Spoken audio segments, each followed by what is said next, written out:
The deposition on record with the Sawyer County Clerk is dated February 9, 1894, and bears 5 signatures across the bottom margin, 2 of them so shaky they are barely legible, because the men who signed them had come in from the Chippewa headwaters 3 days before, with blackened toes and no sled team, and a story that the duty clerk, a man named Harlan Pruitt, later described in a private letter as the worst thing he had ever been asked to write down in an official capacity.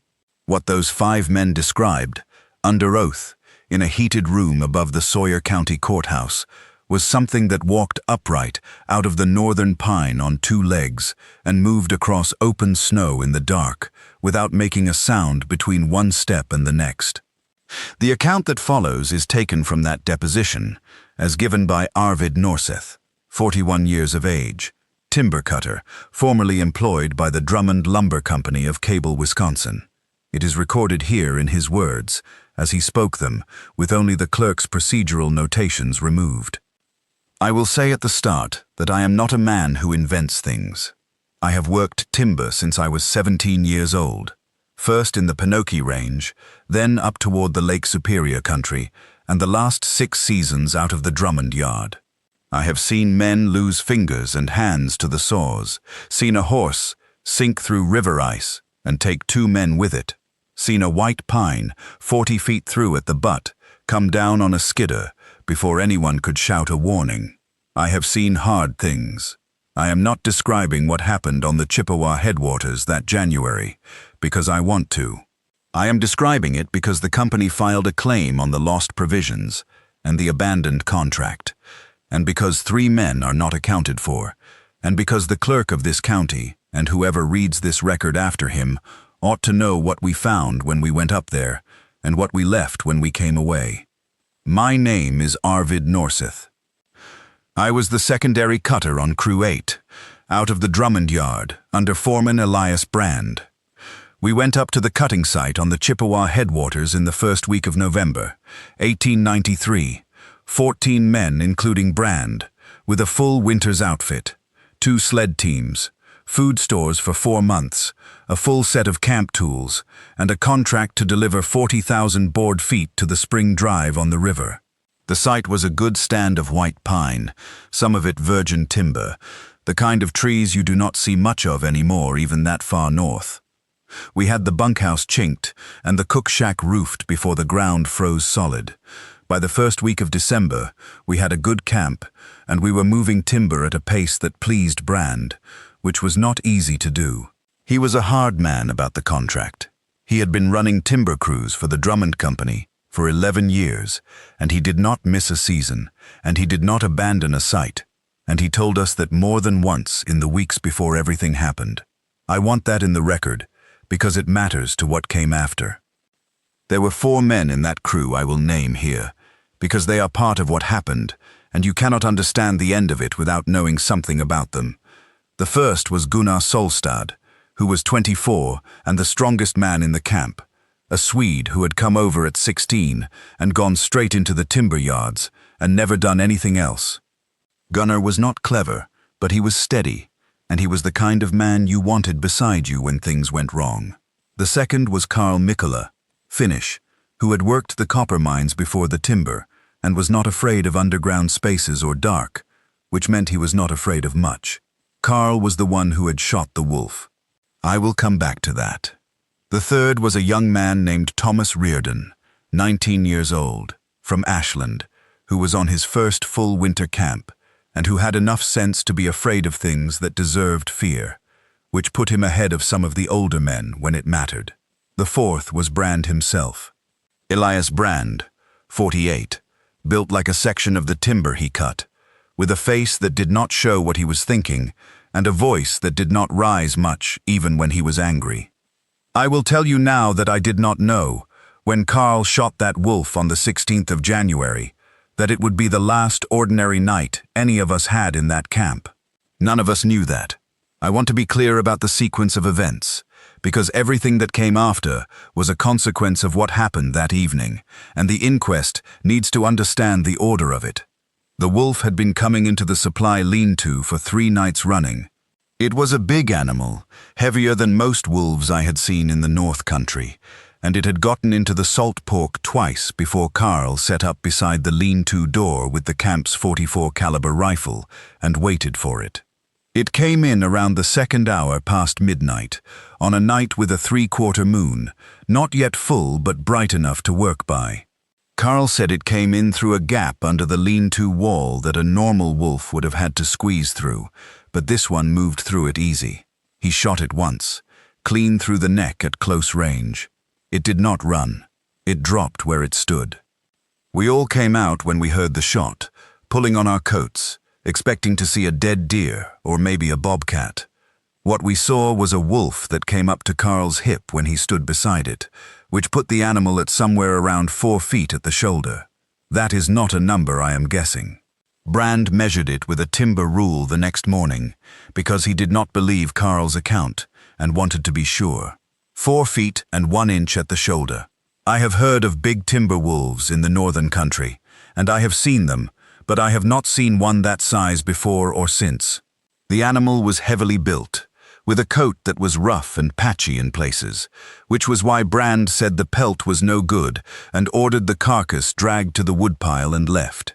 He said it was mangy. He may have been right. We left it there.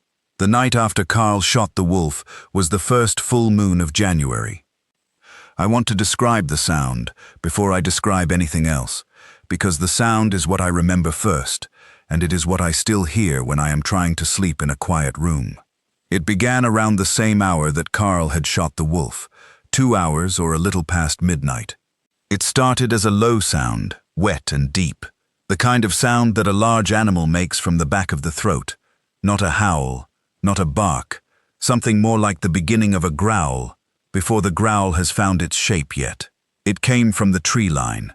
The pines were perhaps 60 yards from the bunkhouse, and the sound came from in there, from the darkness between the trunks. Then it was at the bunkhouse wall. I do not mean it moved quickly. I mean it was at one place, and then, before I had taken a full breath, it was at the other. There was no sound of movement between. No footsteps in the snow, no crackling of crust, nothing. I was awake because I do not sleep well in the cold, and I was lying in my bunk facing the south wall of the bunkhouse when it happened, and I can tell you exactly how long the interval was between the sound at the tree line and the sound at the wall because I counted my heartbeats in the silence between them, and I counted 4. I am not a small man and my heart does not run fast. 4 beats, 60 yards of open snow in 4 heartbeats, and no sound of anything crossing it. The wall moved. Not much, but it moved. Something pressed against the outside of it, and the whole south wall of the bunkhouse shifted inward 1/4 of an inch, and the chinking between the logs cracked in 2 places and fell to the floor in small pieces. Then the sound moved away from the wall and went toward the lean-to, and we heard the lean-to take damage that I will describe in a moment, and then the sound went back into the pines, and there was nothing. I said to the man in the next bunk, who was one of the unnamed cutters, that we needed to wake Brand. He said Brand was already awake. I looked across the room and Brand was sitting up in his bunk, fully dressed with his boots on, and he was looking at the south wall. He did not say anything for a long time. When he finally spoke, he said only that we would assess the damage in the morning, and that nobody was opening the door before light. In the morning, we found the lean-to stripped open. Not broken into, not pried open. Stripped. 3 of the pine boards across the front face of the lean-to had been pulled away from the frame and thrown, and I say thrown because one of them was found 15 feet from the lean-to, and another was up against the east wall of the bunkhouse, where nothing short of a thrown object would have put it. Inside, 2 months of salt pork, 4 sacks of dried beans, a barrel of cornmeal, and another of salt, 2 sides of smoked venison, and approximately 40 pounds of other provisions were scattered across the snow in a radius of 30 feet. Some of it was eaten, some of it was simply thrown. The claw marks in the remaining food stores were unlike anything I had seen from any animal. They were not the narrow slash of a bear's claw or the bite of a wolf. They were wide impressions, compressed, like something had gripped a sack the way a man grips a rope, not slashed at it, but squeezed until it burst. Brand stood in the wreckage for a long time without speaking. Then he turned to Carl and asked him if he was sure the wolf was dead. Carl looked at him with an expression I will not try to describe and said yes, he was sure. He had shot it through the neck at 8 feet. We went to the woodpile. The carcass was not there. I will note for the record that there were no tracks leading away from where the carcass had been dragged. There were impressions in the snow where the dead weight had been laid, and there was some frozen blood on the wood nearby, and then there was nothing. The snow around the woodpile was undisturbed, except for our own boot tracks from the night before. Whatever had come out of the woods had apparently also taken the carcass, and it had done so without walking across the snow. Brand said the carcass had been dragged away by something else, another wolf or a coyote, and that the lean-to had been a bear, a hungry one who had scented the pork and not yet gone into full sleep. He was not completely wrong to try those explanations. They were the reasonable ones, but I saw his face when he said them, and Brand's face was a face that did not believe what it was saying. We inventoried the remaining provisions. We had enough for approximately 3.5 weeks if we were careful. The contract called for us to hold the site until the spring drive, which was 11 weeks away. Brand said we would tighten the rations and reinforce the lean-to, and that he was sending word to the Drummond yard by the men who were driving the empty sleds back down in the next week. He would request a resupply. He would not abandon the site. The timber contract paid $2 a board-foot bonus on volume delivered, which across 40,000 feet was a number that mattered to him. I knew it, and every man in that camp knew it. That afternoon, while the other men worked at reinforcing the lean-to with fresh-cut boards, Thomas Reardon came and stood beside me while I was splitting wood, and said in a quiet voice that he did not think it was a bear. I asked him what he thought it was. He said he did not know, but that he had been awake when it hit the south wall, and that he had been watching the window over his bunk, and that he had seen something at the top of the window frame in the moonlight. Something that was taller than the window frame, and that had been leaning down to look in. I asked him what it looked like. He said it looked like a man, except that it did not. I will note here for the deposition record that I did not tell Brand what Thomas told me. I have thought about that decision many times in the weeks since, and I do not know that telling him would have changed what happened later, but I did not tell him, and I want that in the record. The second night was quieter than the first, which made it worse in some ways. There was sound at the tree line around the same hour as before, that same low, wet sound from deep in the pines, and then silence, and then nothing more until morning. In the morning, there were no tracks in the snow, and nothing was disturbed. Brand said it was clear that the bear had moved on. The men did not argue with him out loud. That morning, Gunnar came to me before breakfast and held out his hand. In his palm was a piece of pine branch, roughly the size of a man's finger, with the end of it pressed flat in a way that no animal bite or human hand should have been able to press a pine branch without tools. The wood was not cracked. It was compressed, the way a hydraulic press would have done it, every fiber of the wood forced inward, until the end of the branch was half its original diameter. He had found it at the edge of the woodpile. He said he did not know what could do that to a piece of green pine. I told him I did not know either. He said that his grandmother, who was from a village in the north of Norway, had told him once about an animal that was not an animal, one that came back when it was killed and came back changed. He did not say more than that. Gunnar was not a man who talked about things that could not be directly measured or cut, and the fact that he brought this up at all told me more than the words did. I told him to keep it to himself for now. He said he already was. That was the second day. I should tell you now that the third night is when I believe the thing that had been watching us decided that watching was finished and that something else needed to happen. I do not know how to explain the logic of it. I only know that the third night was different from the first two in a way that went beyond what it did. The first 2 nights it had felt, if this makes any sense to put in a legal record, like something was measuring us. The third night, it did not feel like that anymore. The sound that night began differently. It did not start at the tree line. It started at the edge of the woodpile, which was perhaps 30 feet from the bunkhouse, and it was louder than it had been before, and it was not one sound but several overlapping, the same wet snarl but layered, as though the throat making it was too large for the sound that was trying to come out of it. And then, before I had taken a breath, it was directly against the bunkhouse door, not the south wall, the door.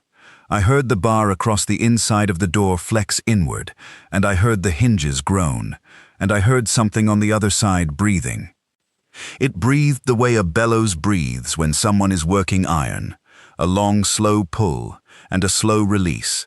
And between the breaths, there was that wet undertone that I cannot describe more precisely than to say it sounded organic, in a way that healthy animals do not sound, as though something inside whatever was doing the breathing was not properly contained.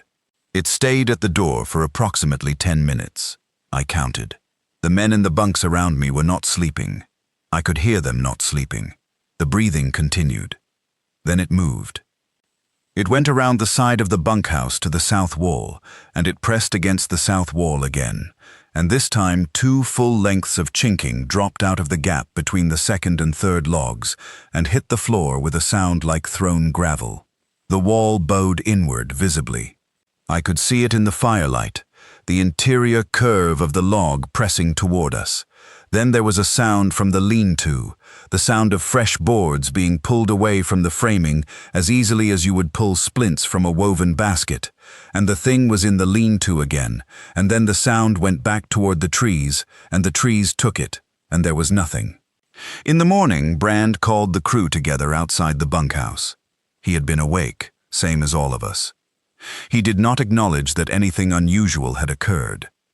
He told us the remaining provisions would be redistributed and stored inside the bunkhouse from now on, which was an acknowledgement of something without being an acknowledgement of anything. He set a 2-man watch rotation for the nights going forward. He said nothing about breaking camp, nothing about the contract.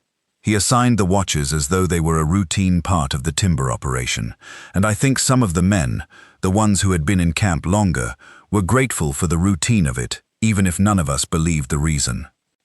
That afternoon, the sled team that had been scheduled to drive out for resupply was prepared, and Brand wrote a letter to the Drummond yard which he sealed and did not share with us. 2 of the unnamed crew members drove the team out.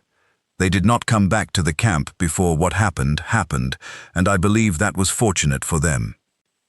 Thomas Reardon came to me again that afternoon.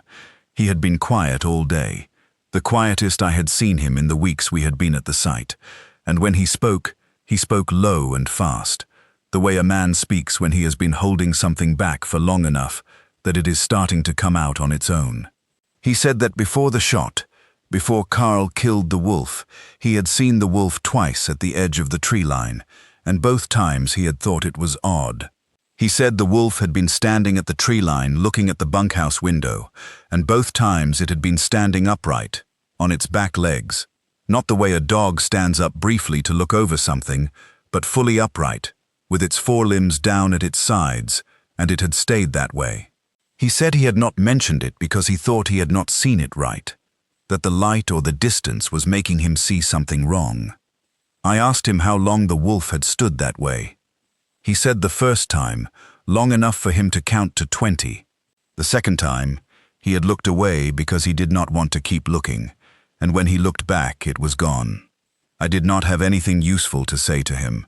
I told him to make sure his gear was together and his boots were close to his bunk. He asked me if we were going to leave. I told him I did not know yet. That was a true answer. I did not know yet, because Brand had not made a decision, and Brand was still the foreman, and in 14 years of working timber, I had not broken a site without a foreman's word. But I was thinking about it. I want that in the record. I was thinking about it, and Gunnar was thinking about it, and I believe Carl was thinking about it, though Carl was harder to read than most men, and he had been very quiet since the night he shot the wolf. On the evening of the 4th day, which was the night the last things happened, I was splitting wood beside the bunkhouse in the early dark, around 4 in the afternoon, when the sun in January is already gone behind the pines, and the air carries temperature in it like a weight.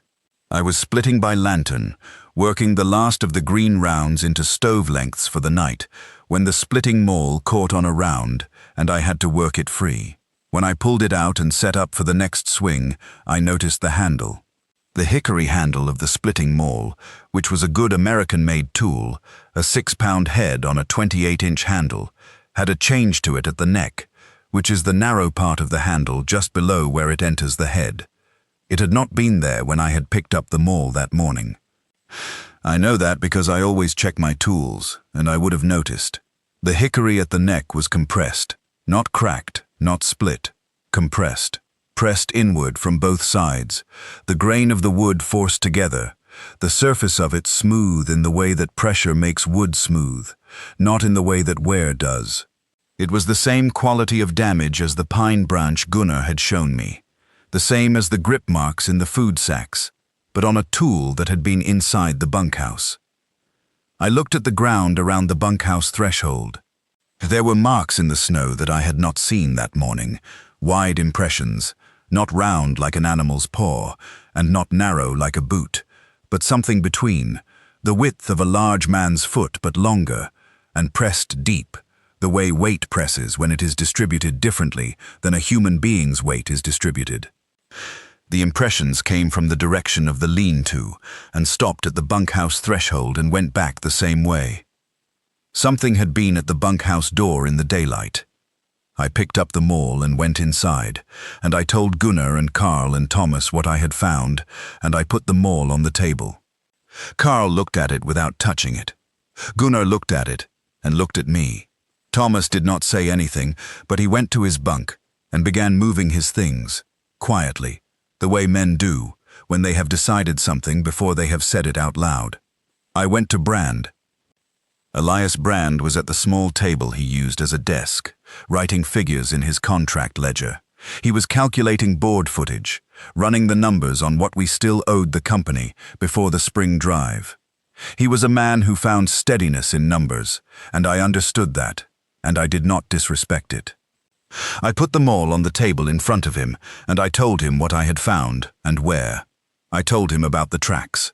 I told him what Thomas had seen at the tree line before the wolf was shot. I told him about the pine branch and the grip marks and the south wall moving inward, and what I had heard at the door the night before.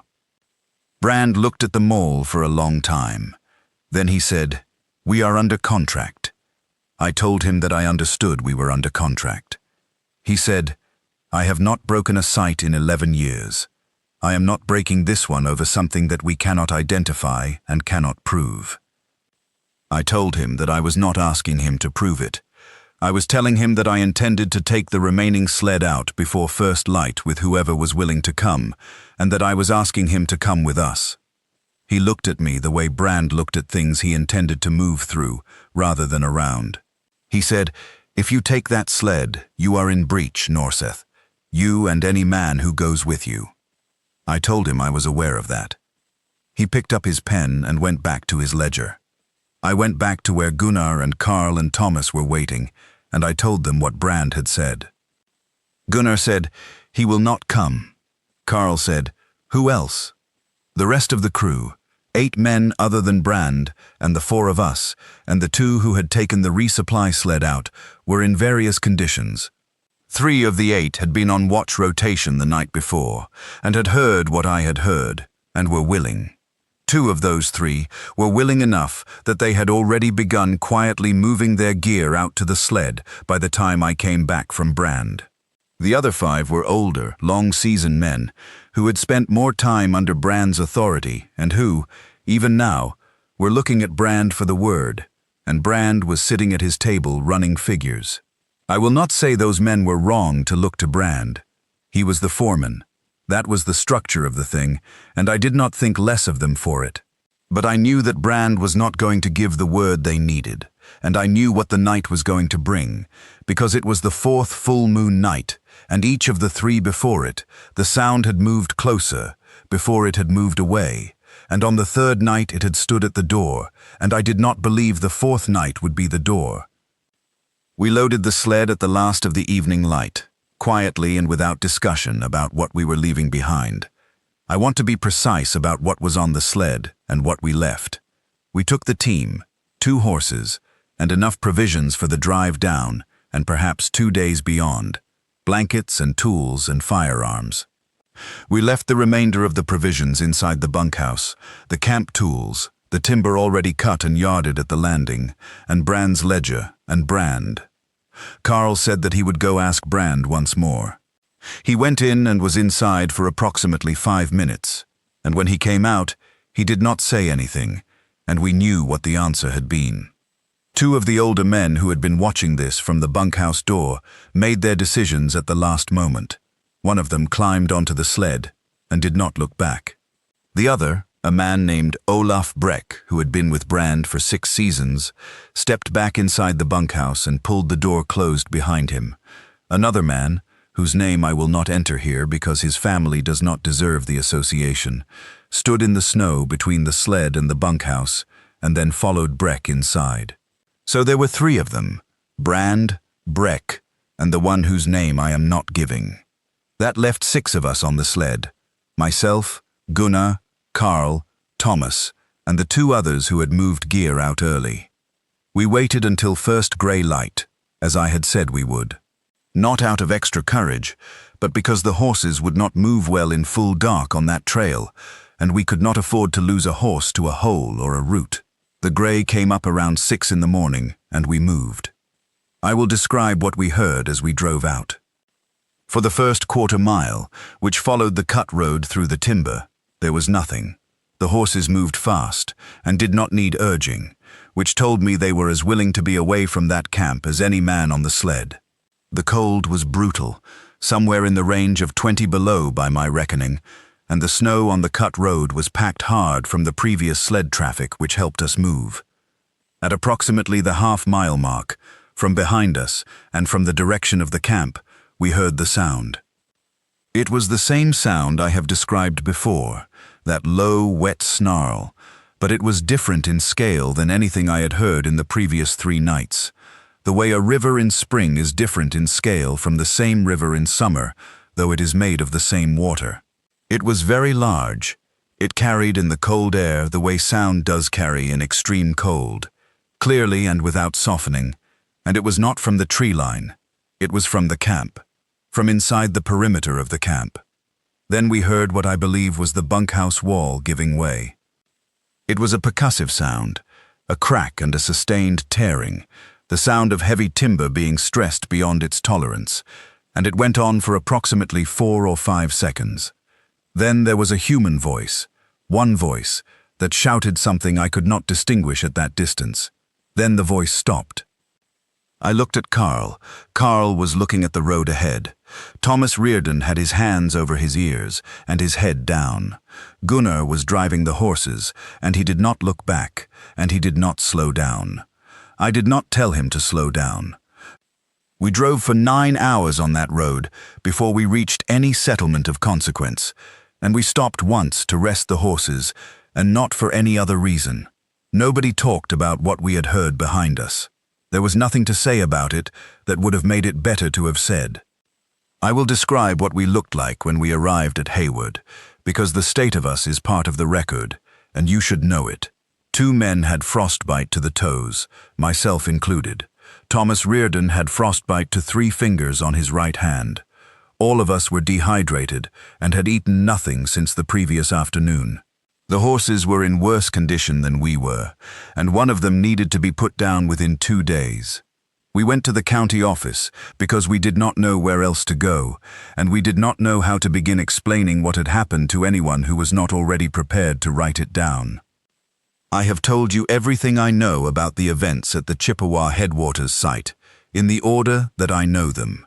I have not exaggerated or withheld what I can directly testify to. I have left out the name of one man because of his family, and I have acknowledged that omission, and my reason for it. The Drummond Company sent 2 men up to the site in mid-February, as I understand it, after the worst of the weather broke enough to make the road passable. They were with a deputy from the county, and they brought a second team in case the first horses needed to be replaced. I was not on that party. I was not asked to go, and I would not have gone if asked. What they found at the site I know only from what was reported back to the Drummond office and passed to us second-hand. They found the bunkhouse standing, but the south wall had been pushed inward at the base by a force sufficient to crack 4 of the main logs and collapse the lower chinking along the entire length of the wall. The door had been removed from its frame. Not broken, not knocked off the hinges. The whole door frame, posts and lintel, had been pulled away from the bunkhouse structure and set down in the snow, approximately 8 feet from where it had stood, as though it had been lifted free and placed. The interior of the bunkhouse was disturbed. The table where Brand had kept his ledger was overturned. The ledger was not found. They found no bodies on the site. They found no blood. They found tracks in the snow around the bunkhouse, and the man from the county who was deputized to report on the site described them in his summary as bearing no resemblance to any animal track he was familiar with. Being larger than a man's boot and deeper than a man's weight would account for, but bipedal, 2-footed, and leading from the bunkhouse toward the timber to the north. They did not follow the tracks into the timber. I do not blame them. Brand's contract ledger was not recovered. The timber at the landing was still there, all of it, 40,000 board feet of white pine, stacked at the river, ready for the spring drive, untouched. The creature had not touched the timber. I have thought about that many times.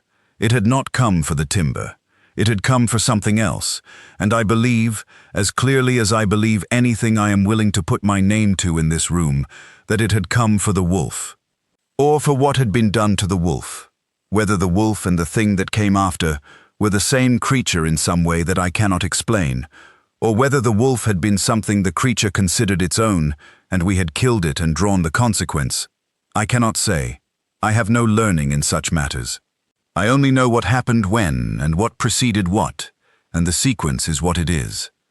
I want to say one more thing in this record and then I am done.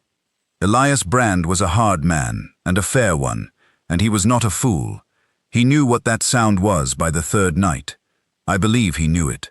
He had been in the northern timber country for 20 years, and he had seen and heard things that he categorized the same way I do. Unusual, outside the expected range, but ultimately belonging to the natural world in some form or function, even if that form was not yet named or described in any book. I think he put the thing in that category and held it there because the other category, the category of things that do not belong to any natural order that living men can navigate, was a category he did not have a place for in 11 years of running crews without incident. He was not a man who had room for that category, and I think that is what kept him in that bunkhouse when we drove out. I am not saying I had room for it either. I am saying I got on the sled. I left him there. I left Breck there, and I left the other man whose name I am not putting in this record, and I have thought about all 3 of them every morning since I came back to Haywood, and I will think about them every morning until I do not think about anything anymore. I do not know what happened to them in that bunkhouse on the 4th night. I do not know if they are somewhere in the timber north of the Chippewa headwaters, or somewhere else altogether, or nowhere at all anymore. I know that no one found them, and no one has found them, and I know what that means, though I have not been able to make myself say it plainly to anyone, including this clerk. 3 men are gone. I know why they are gone, and I know that I am part of why, and I want that in the record as well, not because it relieves anything. It does not relieve anything, but because it is true, and a record that omits the true part of a thing is only a document, and this needs to be more than a document. Before we left that morning, I had gone back into the bunkhouse for one last check of gear, and I had taken the splitting maul from the table where I had left it when I showed it to Brand. I do not know why I took it. It was not a useful thing to bring on a cold sled ride in the dark. The handle was damaged and the tool was compromised. I put it in the sled box under a canvas, and it came down with us to Haywood, and it is in my possession now. It is in my room at the boarding house on 3rd Street. The compression at the neck of the handle has not changed since I found it. The hickory is still pressed, still smooth, still showing the mark of whatever closed around it in the night. I keep it because I do not know what else to do with it. It is the only thing that remains from that camp that shows what I am trying to show this inquest, that the thing I am describing is not an account produced by fear, or cold, or bad food, or superstition. The wood does not compress that way by accident, or by any process I am able to explain. You can look at it. I will bring it in if the clerk or the inquest requires it. That is my account. I have nothing more to add. Signed under oath, February 9th, 1894. Arvid Norseth, Sawyer County, Wisconsin. I did not go back north that spring, or the spring after. I took work at the Drummond yard itself, in the mill, and I have stayed inside the mill yard since. Some of the men I came down with on that sled have moved on to other camps in other parts of the country, where the timber is and where the contracts are. I do not know how they sleep at night. I do not know if they hear it still. I hear it still. I hear it in the gap between one sound and the next, in the few seconds of winter quiet before a wind rises or a door closes, in any space where sound stops and something has not yet replaced it. That interval. That is where it lives in my memory, in the space between the tree line and the wall, between one heartbeat and the next, between the moment a man makes a choice and the moment he understands what the choice cost. Breck is in that interval. Brand is in that interval. The maul is under my bed. I have not swung it since.